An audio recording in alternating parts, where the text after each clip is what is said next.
Kenapa kamu nak masuk askar? Sebab saya tengok cerita DP. Cerita DP? Apa tu? Cerita DP tu cerita apa? Kita kasih intro dulu.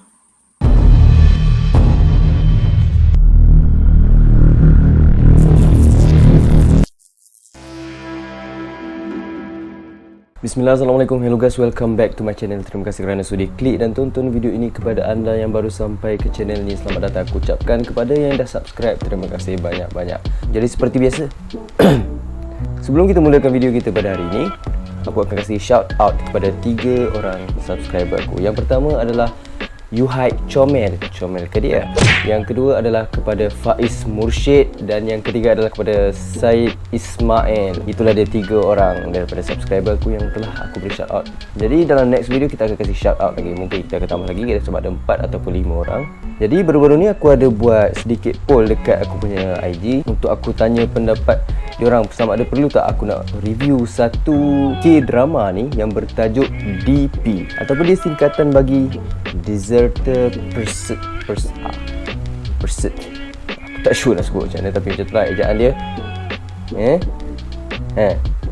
Okay, jadi tanpa melengahkan masa lagi, jom kita start dengan review K-drama DP. Okay, jadi DP ni mengisahkan mengenai seorang protagonis dalam cerita ni ataupun hero cerita ni yang bernama An Jun Ho, di mana dekat Korea ni macam yang kita tahu, rakyat dia orang, tak silap aku, semua rakyat lelaki dia orang diwajibkan untuk join military. Macam tu jugalah dengan si An Jun Ho ni. Jadi dia kena masuk tentera lah, khidmat military itu selama masa yang telah ditetapkan beberapa tahun apa semua tu. Jadi cerita DP ni mengisahkanlah macam mana kehidupan para rekrut lah dekat camp tentera tu, macam mana dia orang hadap training, macam mana dia orang hadap dalam dom apa semua, dan layanan-layanan daripada para senior-senior dia orang apa semua tu. Jadi tak terlepas jugalah si An Jun Ho ni untuk join training apa semua.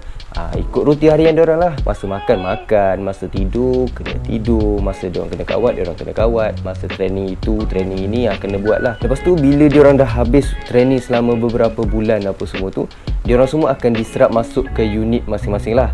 Dan bagi An Jun Ho ni selaku protagonis dalam cerita ni, dia diserap masuk ke dalam unit polis tentera. Jadi bila berada kat dalam unit polis tentera tu, dia macam biasalah, just buat rutin macam askar biasa. Sehinggalah pada suatu hari dia dipanggil untuk temuduga dan ditawarkan untuk masuk satu unit khas ni, iaitu unit DP, iaitu tajuk cerita ni lah. Di mana unit DP ni merupakan satu unit khas para tentera daripada polis tentera tu. Diorang ditugaskan untuk mencari dan membawa pulang semula apa yang kita boleh panggil sebagai pembolos. Dalam cerita tu pembolos lah, maklumlah tengok subtitle Melayu kan, di mana akan adalah askar-askar yang melarikan diri daripada kamp tentera tu. Jadi tugas diorang selaku ahli unit DP ni adalah untuk keluar daripada kamp, pergi ke tempat-tempat yang diorang dah investigate, diorang dah buat siasatan apa semua, tangkap pembolos tu dan bawa balik semula ke kamp untuk sama ada terima hukuman ke ataupun kena sambung buat latihan balik. Macam tu lah. Tapi tugas diorang ni untuk tangkap diorang yang lari tu. Jadi dia serba sedikit macam tu lah tugas DP ni. Untuk genre cerita ni pula bagi aku, dia adalah first kali memang action lah. Dah pasal masuk tentera ada action lah. Lepas tu dia ada sedikit komedi ringan. Komedi ringan yang ada dalam cerita ni macam dia selit-selit secara spontan sikit-sikit macam tu lah. Kira dia tak adalah 100% komedi kan, sebab cerita pasal askar, takkan 24 jam kita nak gelak kan. Jadi dia ada sedikit lah komedi-komedi yang ringan tu, tak terlalu heavy sangat lah. Oh ya, aku lupa nak perkenalkan satu lagi watak, boleh katakan watak utama juga dalam cerita ni. Selain An Jun Ho ni, dia ada satu partner dekat unit DP dia ni, iaitu Corporal Han Ho Yul. Si An Jun Ho tadi dia just sekadar private, tapi yang Han Ho Yul ni adalah corporal lah. Dalam cerita ni dia punya pangkat tu pangkat corporal. Si An Jun Ho ni merupakan seorang yang boleh katakan bijak jugalah. Dia ada kemahiran berfikir yang bagi aku agak nice lah dalam karakter dia tu. Dan dia juga merupakan seorang kira geng-geng yang join training tinju jugalah. Jadi dalam cerita tu bab-bab berlawan apa semua tu, dia boleh bawa lah karakter tu. Tapi si Han Ho Yul ni dia more pada experience dan juga dia punya pengetahuan. Bab lawan ni dia agak kurang sikit lah. Tapi dalam cerita tu, untuk first awal-awal cerita tu, dia lah yang banyak mengajarkan si An Jun Ho ni macam mana nak mengesan ataupun nak mencari geng-geng pembolos ni lah. Jadi bila diorang ni di-pairkan sekali, jadi bagi aku saling support each other lah dalam cerita ni. Apa yang bagi aku menarik lagi tentang jalan cerita DP ni adalah kita boleh tengok first kali adalah situasi, boleh katakan reality bagi situasi dalam satu camp askar tu lah, di mana dalam drama ni ada banyak jugalah dia tunjukkan unsur-unsur bully, unsur-unsur ragging dan sebagainya. Tapi bak kata ayah aku sendiri selaku seorang pesara tentera, ayah aku sendiri cakap benda-benda ragging, benda-benda bully dalam kamp tentera tu semua tu benda biasa je lah. Memang semua orang akan hadap, yang mana berkhidmat sebagai tentera memang akan hadap benda tu. Sebab mungkinlah nak meningkatkan lagi dia orang punya daya tahan fizikal dan mental kan. Jadi nak dijadikan ceritanya, maksudnya adalah beberapa orang yang mungkin tidak tahanlah dengan bully, dengan ragging apa semua tu. Jadi dia orang ambil keputusan untuk melarikan diri dan menjadi pembolos. Pembolos guys. Dan di setiap episod tu ada certain situation lah. Maksudnya orang pertama yang bolos ni dia ada sebab kenapa dia nak larikan diri daripada camp tu. Orang kedua ni mungkin sebab berbeza kan. Mungkin bukan sebab kena bully ke apa, mungkin ada sebab-sebab luaran ni. Korang kena tengok cerita ni. Lepas tu orang ketiga ni pula mungkin ada sebab-sebab lain kenapa dia keluar. Dan mungkin orang yang dalam episod terakhir tu keluar sebab kena tengoklah cerita ni macam mana.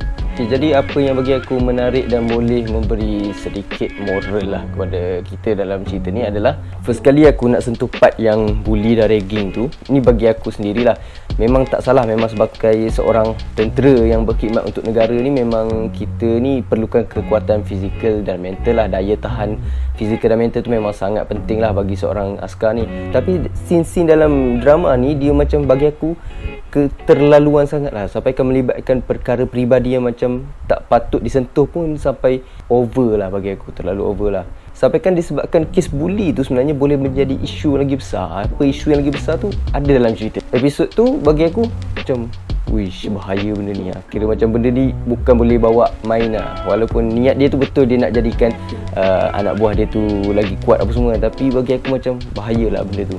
Kira ada limit lah untuk dia buat benda tu supaya tak terjadi macam dalam cerita ni. Aku tak boleh nak cerita lebih lah, aku tak sampai hati nak spoil kat korang. Jadi next yang aku suka dalam cerita ni adalah bagaimana cara dia orang berfikir nak mencari geng-geng pembolos. Maksudnya dia orang yang lari ni kadang-kadang dah kreatif lah. Dia orang ni kena jadi lebih kreatif daripada mereka yang melarikan diri ni. Nak cari dia orang untuk bawa balik semula lah, berjumpa dengan pihak atasan apa semua tu. Dia orang ni kena berfikir lagi kreatif. Kenapa aku recommend juga cerita ni? Sebab apa? Kebanyakan yang kita biasa tahu K-drama selalunya dia orang punya cerita 16 ke 20 episod. Dalam satu episod tu sejam lebih, dekat sejam setengah. Kadang-kadang yang sampai dekat 2 jam pun ada juga kan. Oh my god, itu tadi oh my god. Tapi cerita DP ni dia just ada 6 episod je dekat Netflix, dan setiap satu episod tu tak sampai sejam. Oh my god. Wow. Just 50 minit lebih, dan beberapa episod yang last tu just 45 minit ke 50 minit macam tu je. Jadi tak rasa terlalu berat sangat lah kalau nak habiskan pun. Ni aku kasih spoiler sikit je lah. Episod last tu ada macam part tu yang macam memuskilkan kita, sama ada akan adanya season 2 ataupun tidak. Itu saja daripada aku. InsyaAllah dalam channel Azlisha ni aku akan tambah satu lagi macam bagi slot baru. Kita akan review movie atau drama ke, tapi bagi aku tak akan review satu-satu lah. Yang mana aku rasa menarik ataupun ada banyak suggestion daripada orang, aku boleh try kongsikan dekat korang. Mungkin cerita tu best dan benda apa yang menarik daripada cerita tu. Okay, kalau korang rasa nak tengok cerita ni, boleh tengok cerita ni, ada dekat Netflix. Dan aku punya rating aku boleh bagi daripada 10, aku bagi 8 lah. Sebab dia punya ending tu macam macam tu macam aku cakap tadi. Jadi kalau korang ada suggestion untuk aku review cerita lain ke apa semua, boleh tulis kat ruangan komen di bawah. Kepada anda yang suka video ini, boleh tekan butang like. Kepada yang belum subscribe, jangan lupa subscribe. Dah tak lama tu, sikit lagi lah. Boleh lah nak tengok aku rambut pendek kan. Itu saja daripada aku. Bye. Assalamualaikum.